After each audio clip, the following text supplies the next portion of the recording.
Hello, listeners, followers, subscribers, and/or fellow writers. That's how I began the first episode of my audio podcast. My name is Brandon Elrich, and my publication is Brandon Elrich is So Gay. This is episode 50 of my audio podcast and will be the final episode of season 1.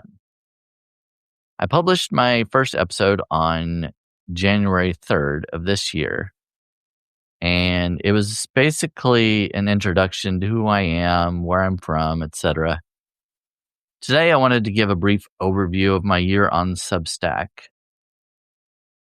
If you have any questions or comments, you can put them in the chat, and I'll try to get to them. But I started Substack just over a year ago, publishing my first article on December 2nd, 2024. When I created my Substack account, I planned on just writing articles.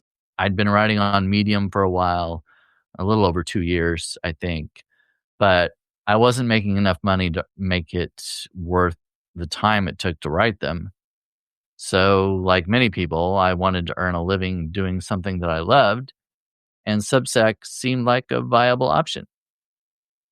Gaining subscribers wasn't too difficult, especially when I had a couple of people recommending me. The Mouthy Renegade Writer is someone I knew from Medium, and I wrote in his publication there.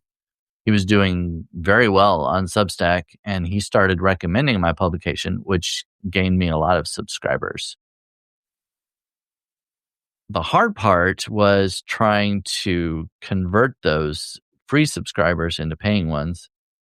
My very first subscriber upgraded in response to one of my audio podcasts, so I tried to remain consistent with that.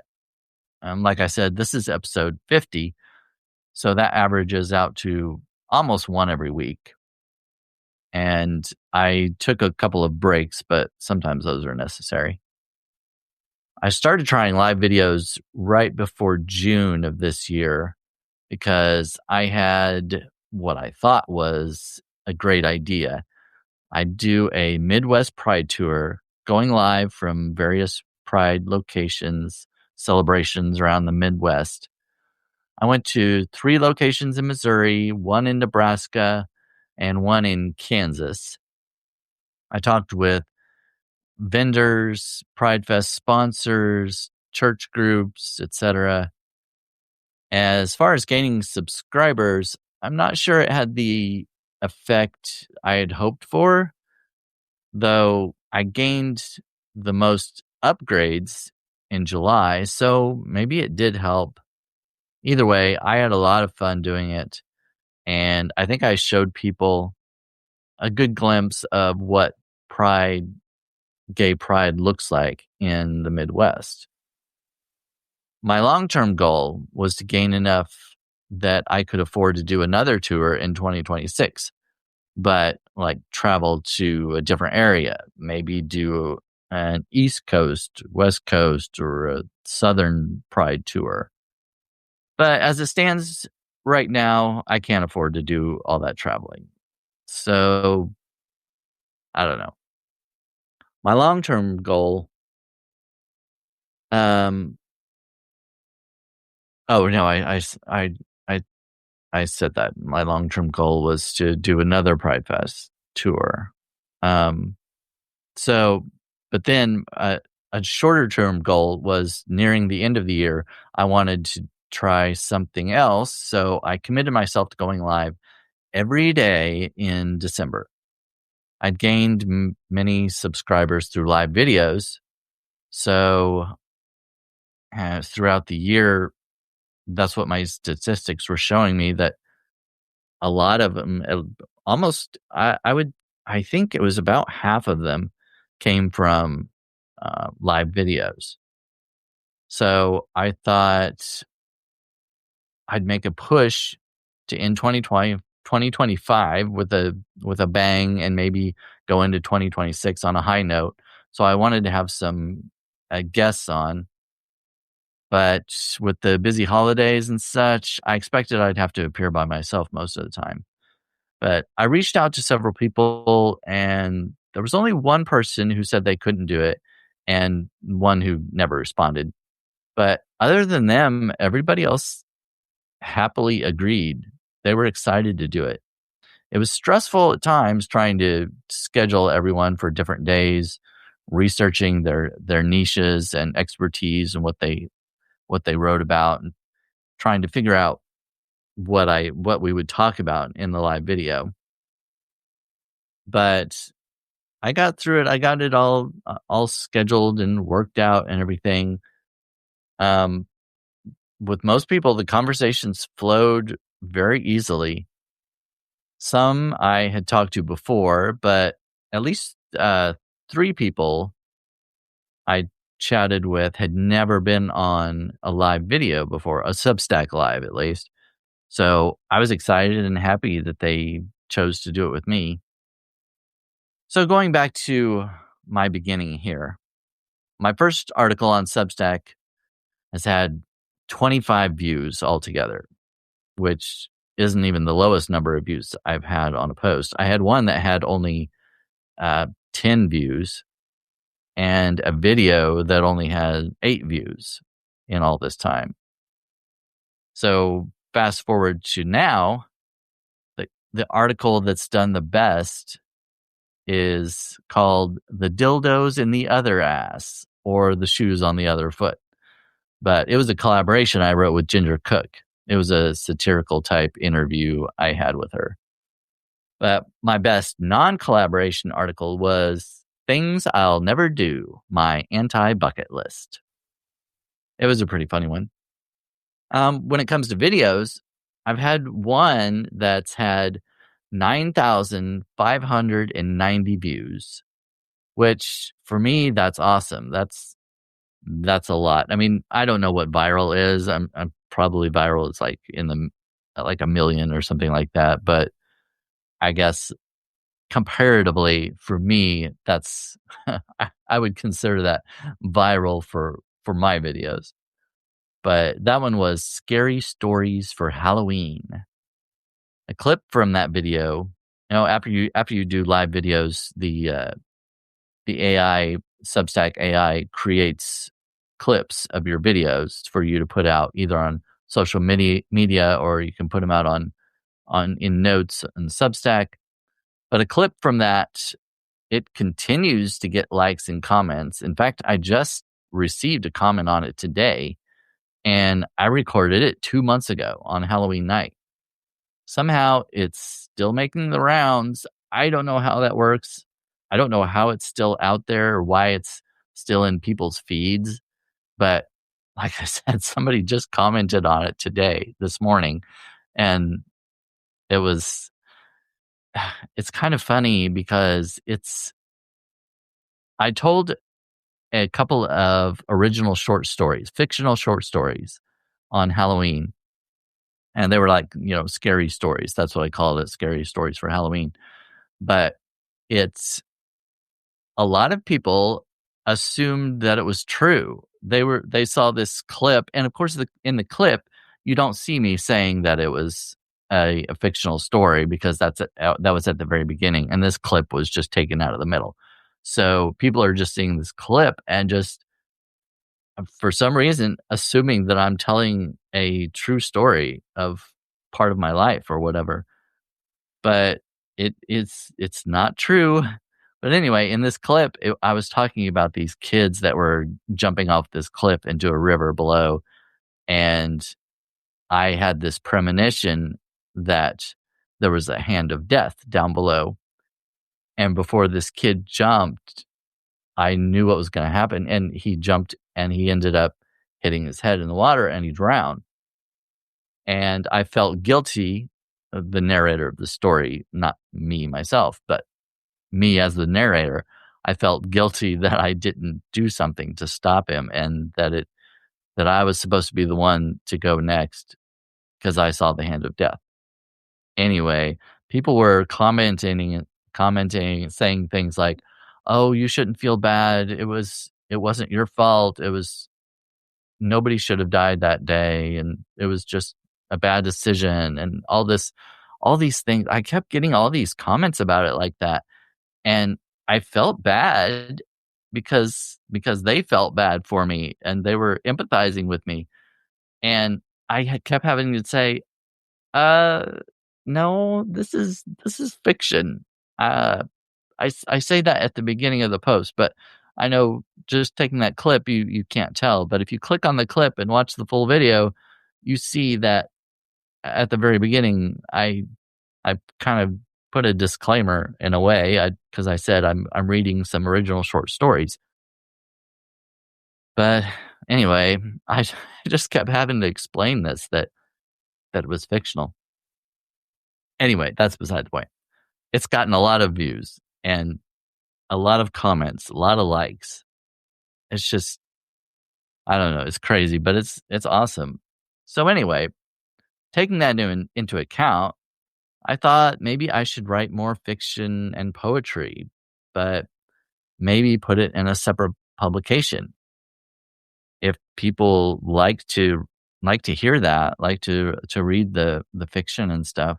I've thought about publishing a book of poetry and short stories, but I've tried publishing books before, and I know how difficult it can be to be accepted by traditional publishing companies. I've also thought about self-publishing a book on Amazon, but for that to do well, it takes a lot of self-promotion. It was just it's it's just so difficult, and I hate self-promotion. Um, okay, sorry. I wanted to get through that spiel for because I'm going to be uploading this as an audio podcast. It's going to be my last audio podcast of the year. Um, so Beth, thank you. Happy New Year to you too. And Beth asks, what was your favorite win this year? My favorite win. You know, I don't know. I kind of think I really I like the way I ended the year. Um, I like all the videos, all the live videos that I did with other people, inviting other people in and kind of learning what they do and helping to kind of expose them maybe to a new audience and helping people see new writers and creators that they may not have heard about before or may not have known before. So I like that. I really I really had fun at the Pride Fest. I don't know if I would call it a win necessarily because I'm not sure it like I said before, it didn't have the effect that I had hoped for or that I intended, but I still had fun doing it. And I would really like to do it again in a different place. I wanna travel to different places and go live at other Pride Fests, but like I said, I can't justify that. I can't justify the expenses involved in the traveling and everything. So, as it stands right now, I don't plan on doing that. It's just not practical. But I don't know, from now until June if I gain more subscribers and earn enough money that I feel like it would be worth it, then I would do it. Beth, I really appreciate that. She says, "I think you're doing amazing, Brandon. Seattle Pride." I've been to Seattle, but I have never been to their Pride Fest. I've never been to any on the West Coast. I've visited I've been through Oregon, I've visited Washington, and I've been to Seattle. went with, I had a couple of family members that lived on Anderson Island in Puget Sound, and we visited them there. We also went out whale watching, saw some orca uh, kind of outside Puget Sound, and that was a lot of fun. So yeah, I'd love to go to the West Coast and do a West Coast Pride Fest. I think that would be awesome. But we'll see. I don't know if it'll happen, but I can be hopeful and optimistic. Um yeah, so I wasn't sure how many people I would get on here today since it is New Year's Eve. It's approaching early evening. At my time it's 4:17. So I don't know how many people have plans for New Year's Eve. Not sure that I will just yet. It's still kind of up in the air. But yes, Beth says hashtag goals. Yeah, that is a goal. Um, I'd like to travel and see other places, but we'll see. Um, so for anybody listening, if you're not subscribed to my publication, please go to Substack. Brandon Elrich is so gay. And if you have the ability, um, upgrade to a paid subscription to support my work. All my work so far is not behind a paywall. The audio podcast is done pretty well, but I'm apparently reaching other audiences outside Substack when I post the audio podcast because of my looking at the statistics and everything. It's going beyond Substack, Apple Podcasts, and other places. So I hope that those listening would take the effort to go to Substack and subscribe. I would really appreciate that. If you want me to continue doing this, please go there and subscribe.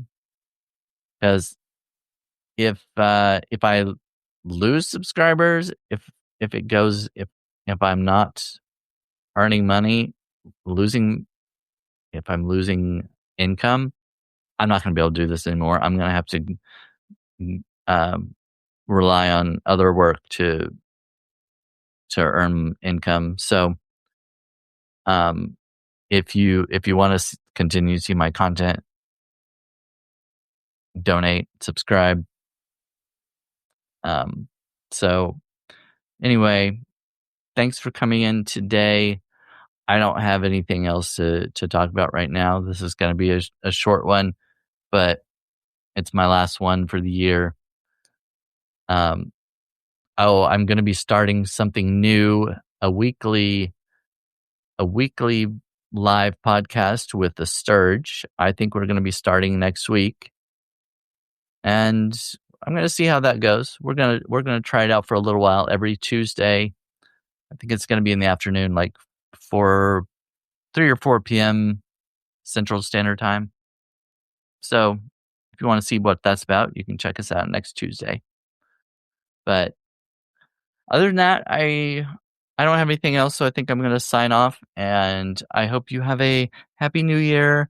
Is this backwards? Because it looks backwards to me, but I think the last time I watched a video, I saw that it was the way it was supposed to be. So